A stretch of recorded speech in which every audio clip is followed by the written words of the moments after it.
کوئی صاحب نے لکھی پروڈیوسر بات کر کے کہتے میں حج کے لیے گیا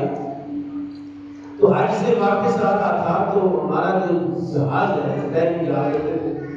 اللہ کی اس حکومت کو ہدایت دے بنگلہ دیش سے بحری بیڑا جاتا ہے انڈیا سے بحری بیڑا جاتا ہے ان کا بیڑا الگ ہو گیا کہ بحری بیڑا نہیں دیکھ سکتے کیسے کہتے ہیں ہم بڑے پانی کے اوپر چڑھ گئے تو کہتے میں بحری جہاز پر تھا تو حج سے واپس ہم آ رہے تھے تو جہاز جو ہے وہ طوفان کی نظر ہو گئی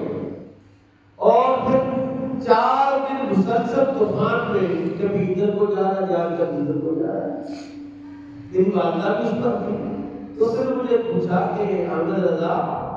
تمہارا کیا خیال ہے؟ میں نے کہا اللہ کی قسم یہ جہاز غرق نہیں ہوگی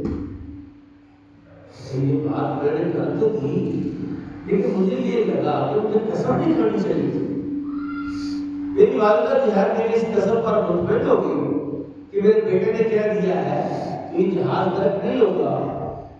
کہتے ہیں کہ میں نے یہ قسم تو کھا لی تو کوئی اسٹار سا دل میں کے بعد میرے آئی مجھے قسم نہیں کھانی چاہیے تھی کہتے پھر مجھے رسول اللہ کی حدیث یاد آئی اور میرا ایمان اور یقین ہو گیا کہ جب تم دریا پر یا کسی پانی پر سوار ہوتے ہو یہ دعا پڑھ لو تو اللہ تمہیں غرق سے بچا لے تو میں نے وہ دعا پڑھ لی تھی لہٰذا میں غرق نہیں ہو سکتا تھا اور میں اس جہاز کا حصہ تھا تو جب میں نے دعا پڑھ لی مجھے یقین تھا کہ میں نے دعا پڑھ لی ہے اب مجھے یہ بیماری اور یہ تکلیف مجھے اس قدر یقین کامل کا اللہ فضل رحمت اللہ علیہ کا اللہ پر ایمان رسول اللہ پر ایمان اور اس درجہ نبی پاک سے محبت کہ نبی کریم صلی اللہ علیہ وسلم کی محبت میں جو آپ نے قصائد لکھے ہیں جو آپ نے شمع شبستان رضا کے نام سے کتاب لکھی ہے اس میں آپ نے جتنے اشعار لکھے کوئی بھی شاعر ہے اسے کوئی سبقت لسانی ہو جاتی ہے کوئی بات اصلاح طلب ہوتی ہے اس کی سمجھ نہیں آتی تو لفظ ایسا استعمال کر جاتا ہے لیکن اعلیٰ حضرت فاضل بریلوی رحمۃ اللہ علیہ کا اتنا بڑا دیوان ہے ایک شعر بھی ایسا نہیں ہے جو قرآن و سنت کے خلاف اور جس پر کسی نے اعتراض کیا کسی کو اختلاف ہو کہ یہ شعر ان کو نہیں کہنا چاہیے یہ قرآن کی فلاں آیت کے خلاف ہے یا فلاں حدیث کے خلاف ہے اور یہ ہم نے دیکھا ہے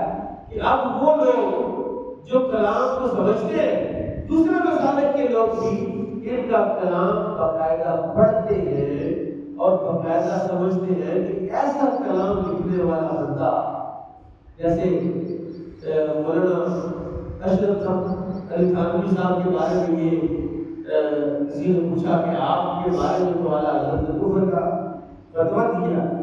آپ ان کے بارے میں کیا ہے ان کا یہ سیٹ یا ان کا خیال ہے اور اس جسٹیفیکیشن کی یا کوئی اپنا حاشیہ میں لے کے ایک جملہ آپ کو بتا دیتے ہیں انہوں نے کہا جتنا عشق رسول اللہ نے اعلیٰ حضرت امام احمد رضا خان کو دیا اور انہوں نے جو کچھ ہمیں سمجھا ہمارے کلام سے جو انہوں نے سمجھا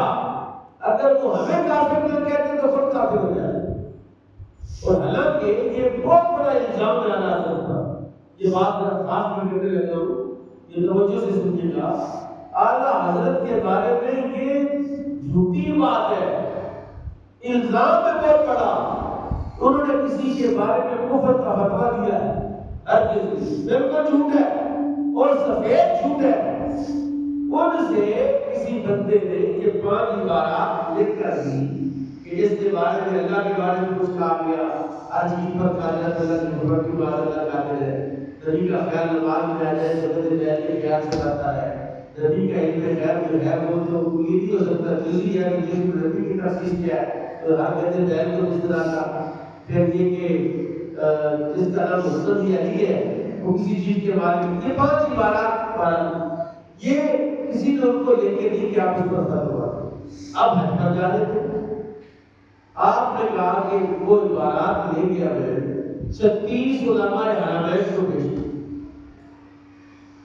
اور 36 علماء حرمان سے استفتاء کیا استفتاء کا مطلب فتویٰ طلب کرنا فتویٰ دینا نہیں فتویٰ استفتاء کیا ان 36 لوگوں سے جو مکے اور مدینے کے بڑے بڑے علماء، انہوں نے لکھا کہ ان عبارات کا قائل اور فاعل کافر ادارے اسلام سے خارج ہے۔ پھر وہاں سے جہاں ہندوستان آئے تو 300 علماء ہند سے وہ عبارات بھیج کر فتویٰ دیا، اور 300 علماء ہند نے فتویٰ لکھ کر دیا کہ ایسی عبارات کا قائل فاعل کافر ہے۔ چنانچہ آپ نے ان دونوں فتاوا کو جو حرمین کے علماء 36 علماء نے لکھ کر دیا اور 300 علماء ہند نے لکھ کر دیا، ان دونوں کو کمپائل کر کے نظام الحرمین کے نام سے رسالہ چھاپ دیا، اور الزام آ گیا کہ جناب انہوں نے جو ہے وہ فتویٰ دیا ہے۔ آپ نے وہ کہتے ہیں ڈالوی قلب میں عظمت مصطفیٰ حکمت اعلیٰ حضرت پہ لاکھ و سلام، یعنی اعلیٰ حضرت کا کلام انہوں نے اس انداز سے لکھا ہے